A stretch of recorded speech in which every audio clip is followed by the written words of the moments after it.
Coca-Cola. Sinubukan po natin pakuluan. Yan po, tingnan natin. Pakuluan natin para makita natin kung ano ang resulta na meron dito sa inumin na ito. Kasi po, ito talaga nakakahiligan halos ng tao, parang nakaka-addict bang inumin ito siya. Coca-Cola.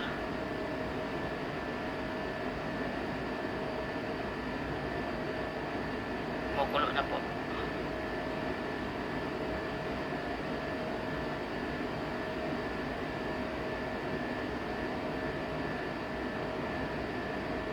Tingnan natin po ang kalalabasan kung ano ang kung ano ang kalalabasan niya kapag pinakuluan at saka patutuyuin po natin ito.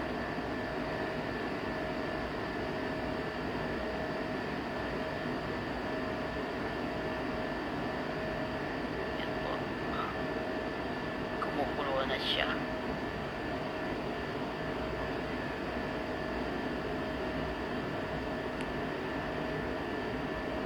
Mapula siya. Yan. Maano na siya. Malapot na. Maraming pula. Halos puro sugar po yan. Ayan.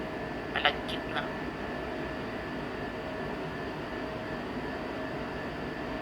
Puro sugar talaga siya. O, yan.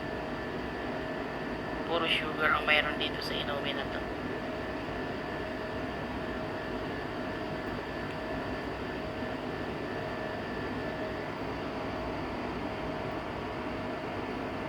Ito po, tuyo na siya. Ito po ang pumapasok sa ating sikmura, sa ating katawan, lahat yan. Pag tayo'y umiinom ng Coca-Cola. Lahat po yan ay nasa katawan natin, nasa loob ng katawan natin na pumapasok lahat yung toxin na yan. Kapag mahilig tayo sa inumin na ito.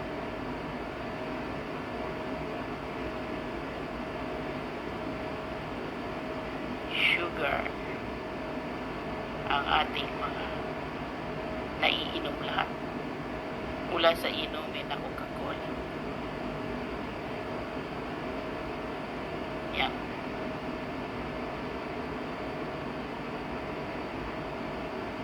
Kaya po sa mahihilig sa inumin na ganito, pag-isipan nyo po.